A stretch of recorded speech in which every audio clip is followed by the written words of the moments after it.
দশম খণ্ড, পঞ্চম পরিচ্ছেদ। কেশব সঙ্গে কথা। ঈশ্বরের হাসপাতালে আত্মার চিকিৎসা।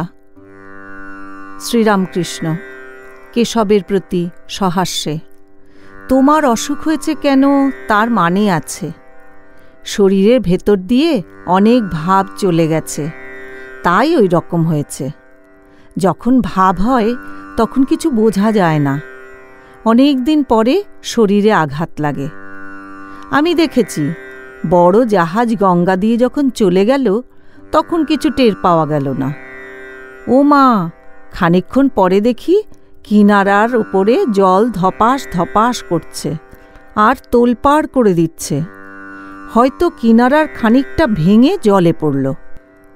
কুঁড়ে ঘরে হাতি প্রবেশ করলে ঘর তোলপাড় করে ভেঙে চুরে দেয়। ভাবহস্তি দেহ ঘরে প্রবেশ করে আর তোলপাড় করে। হয় কি জানো, আগুন লাগলে কতকগুলো জিনিস পুড়িয়ে টুড়িয়ে ফেলে আর একটা হৈ হৈ কাণ্ড আরম্ভ করে দেয়। জ্ঞানাগ্নি প্রথমে কাম ক্রোধ এইসব রিপু নাশ করে, তারপর অহংবুদ্ধি নাশ করে, তারপর একটা তোলপাড় আরম্ভ করে। তুমি মনে করছো সব ফুরিয়ে গেল, কিন্তু যতক্ষণ রোগের কিছু বাকি থাকে ততক্ষণ তিনি ছাড়বেন না। হাসপাতালে যদি তুমি নাম লেখাও আর চলে আসবার জো নাই। যতক্ষণ রোগের একটু কসুর থাকে ততক্ষণ ডাক্তার সাহেব চলে আসতে দেবে না। তুমি নাম লেখালে কেন? সকলের হাস্য। কেশব হাসপাতালের কথা শুনিয়া বারবার হাসিতেছেন। হাসি সংবরণ করিতে পারিতেছেন না। থাকেন থাকেন আবার হাসিতেছেন। ঠাকুর আবার কথা কহিতেছেন। শ্রীরামকৃষ্ণ কেশবের প্রতি। হৃদু বলতো, এমন ভাবও দেখি নাই, এমন রোগও দেখি নাই। তখন আমার খুব অসুখ, সরা সরা বাজছে যাচ্ছি, মাথায় যেন 2 লাখ পিঁপড়ে কামড়াচ্ছে। কিন্তু ঈশ্বরীয় কথা রাত দিন চলছে। নাটাগড়ের রাম কবিরাজ দেখতে এলো। সে দেখে আমি বসে বিচার করছি। তখন সে বললে, এ কি পাগল, 2খানা হাড় নিয়ে বিচার করছে? কেশবের প্রতি। তাঁর ইচ্ছা, সকলই তোমার ইচ্ছা। সকলই তোমার ইচ্ছা, ইচ্ছাময়ী তারা তুমি। তোমার কর্ম তুমি করো মা, লোকে বলে করি আমি। শিশির পাবে বলে মালি বর্ষায় গোলাপের গাছ শিকড় শুদ্ধ তুলে দেয়। শিশির পেলে গাছ ভালো করে গজাবে, তাই বুঝি তোমার শিকড় শুদ্ধ তুলে দিচ্ছে। ঠাকুরের ও কেশবের হাস্য। ফিরে ফিরতি বুঝি একটা বড় কাণ্ড হবে। তোমার অসুখ হলেই আমার প্রাণটা বড় ব্যাকুল হয়। আগের বারে তোমার যখন অসুখ হয়, রাত্রি শেষ প্রহরে আমি কাঁদতুম, বলতুম, মা, কেশবের যদি কিছু হয় তবে কার সঙ্গে কথা কব? তখন কলকাতায় এলে ডাব চিনি সিদ্ধেশ্বরীকে দিয়েছিলুম। মার কাছে মেনেছিলুম যাতে অসুখ ভালো হয়।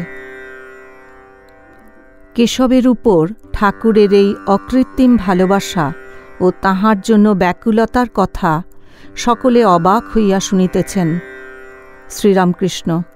এবার কিন্তু অত হয় নাই, ঠিক কথা বলবো, কিন্তু 2-3 দিন একটু হয়েছে। পূর্ব দিকের যে দ্বার দিয়া কেশব বৈঠকখানায় প্রবেশ করিয়াছিলেন, সেই দ্বারের কাছে কেশবের পূজনীয়া জননী আসিয়াছেন। সেই দ্বারদেশ হইতে উমানাথ ঠাকুর শ্রীরামকৃষ্ণকে উচ্চৈস্বরে বলিতেছেন, মা আপনাকে প্রণাম করিতেছেন। ঠাকুর হাসিতে লাগিলেন। উমানাথ বলিতেছেন, মা বলছেন কেশবের অসুখটি যাতে সারে। ঠাকুর বলিতেছেন, মা সুবচনী আনন্দময়ীকে ডাকো, তিনি দুঃখ দূর করবেন। কেশবকে বলিতেছেন, বাড়ির ভিতরে অত থেকো না, মেয়ে ছেলেদের মধ্যে থাকলে আরও ডুববে, ঈশ্বরীয় কথা হলে আরও ভালো থাকবে। গম্ভীরভাবে কথাগুলি বলিয়া আবার বালকের ন্যায় হাসিতেছেন। কেশবকে বলছেন, দেখি তোমার হাত দেখি। ছেলে মানুষের মতো হাত লইয়া যেন ওজন করিতেছেন। অবশেষে বলিতেছেন, না, তোমার হাত হালকা আছে, খলদের হাত ভারী হয়।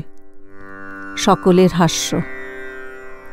উমানাথ দ্বারদেশ হইতে আবার বলিতেছেন, মা বলছেন কেশবকে আশীর্বাদ করুন। শ্রীরামকৃষ্ণ গম্ভীর স্বরে, আমার কি সাধ্য, তিনিই আশীর্বাদ করবেন। তোমার কর্ম তুমি করো মা, লোকে বলে করি আমি। ঈশ্বর দুইবার হাসেন। একবার হাসেন যখন দুই ভাই জমি বখরা করে আর দড়ি মেপে বলে, এদিকটা আমার, ওদিকটা তোমার। ঈশ্বর এই ভেবে হাসেন, আমার জগৎ, তার খানিকটা মাটি নিয়ে করছে এদিকটা আমার, ওদিকটা তোমার। ঈশ্বর আরেকবার হাসেন। ছেলের অসুখ সংকটাপন্ন, মা কাঁদছে। বৈদ্য এসে বলছে, ভয় কি মা, আমি ভালো করব। বৈদ্য জানে না ঈশ্বর যদি মারেন কার সাধ্য রক্ষা করে। সকলেই নিস্তব্ধ। ঠিক এই সময় কেশব অনেকক্ষণ ধরিয়া কাশিতে লাগিলেন।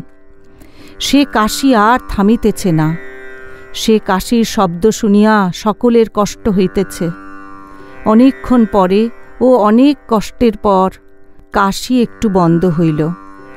কেশব আর থাকিতে পারিতেছেন না। ঠাকুরকে ভূমিষ্ঠ হইয়া প্রণাম করিলেন। কেশব প্রণাম করিয়া অনেক কষ্টে দেয়াল ধরিয়া সেই দ্বার দিয়া নিজের কামরায় পুনরায় গমন করিলেন।